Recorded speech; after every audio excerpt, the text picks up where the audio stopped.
Hello friend, নমস্কার সবাইকে। আজকে আমি আপনাদের সাথে শেয়ার করব কাঁকড়ার রেসিপি। আমি যেভাবে কাঁকড়া খেতে পছন্দ করি সেটাই আপনাদের সাথে শেয়ার করব, আর কাঁকড়া কিভাবে কুটতে হয়, রান্না করতে হয় সেটাই আপনাদের সাথে আজকে শেয়ার করব।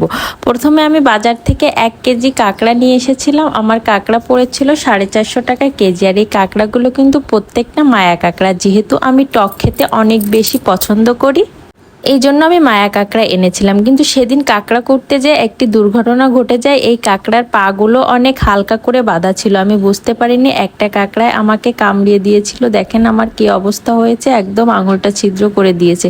তাই জামাইকে দিয়ে পাগুলো সব ছাড়িয়ে নিয়েছিলাম। তারপরে আমি বসে কাঁকড়ার যে উপরে যে শক্ত খোলসটা থাকে সেটাই ছাড়িয়ে ফেলছিলাম। আর এই কাঁকড়াগুলো কিন্তু কোটার আগে অবশ্যই সুন্দর করে জল দিয়ে বা বিরাস দিয়ে ভালো করে ধুতে হয়, এর গায়ে অনেকটা ছ্যাদলা থাকে। তারপরে আমি একটা বাটিতে তেঁতুল ভিজিয়ে রেখেছি। তারপরে কাঁকড়াগুলো সব ধুয়ে কেটে পরিষ্কার করে আমি একটু অল্প করে ভেজে নেব, মানে হালকা করে, একেবারে বেশি কড়া ভাজবো না। কড়া ভাজলে কিন্তু টেস্টটা নষ্ট হয়ে যায়। এজন্য আমি হালকা করে লবণ হলুদ দিয়ে ভেজে নেব, যাতে এই ঘিলুর থেকে যে সেন্টটা বের হয় তার জন্যই শুধু ভাজবো। অনেকেই ভুনা খেতে অনেক বেশি পছন্দ করে, কিন্তু আমার কাঁকড়ার টক খেতে অনেক বেশি ভালো লাগে। মানে আমি কাঁকড়ার যে সেন্ট, যে স্বাদ, সেটা না টক ছাড়া পাই না। এই জন্য আমি বেশিরভাগ ক্ষেত্রে টকই রান্না করি।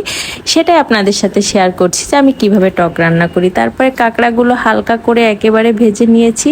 এখানে দেখলেই বুঝতে পারছেন যে আমি একেবারে কড়া ভাজে নিয়ে হালকা করে ভেজে নিয়েছি। হালকা করে ভিজিয়ে নেওয়ার পরে আমি যে তেঁতুলটা ভিজিয়ে রেখেছিলাম 5 মিনিটের মতো, সেটা চটকিয়ে আমি জল দিয়ে দেবো। তেঁতুলের খোসাটা দেবো না। যদি অতিরিক্ত টক চান তাহলে খোসাটা আপনারা অ্যাড করতে পারেন, কিন্তু আমি একেবারে ন্যাচারাল একটা টক রান্না করব, একেবারে বেশি না আবার একেবারে টক কম না।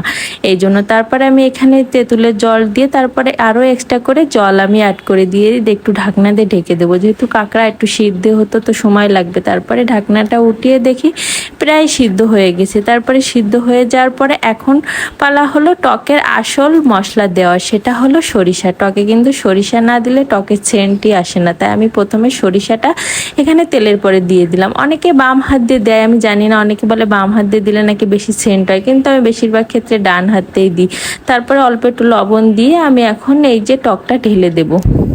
টক রান্না করা কিন্তু একেবারে ইজি। যারা এই গরমের ভিতর ভুনা মশলা খেতে চান না, তারা কাঁকড়ার কিন্তু এই হালকা টকটা রান্না করে খেতে পারেন, অনেক বেশি টেস্টি হয়। গরম ভাতের সাথে এই কাঁকড়ার ঘিলু দিয়ে আর কাঁকড়া দিয়ে টক, এতে কি অসাধারণ সেন্ট হয় আর খেতে মজা হয় সেটা বলার না। ধন্যবাদ সবাইকে ভিডিওটা দেখার জন্য।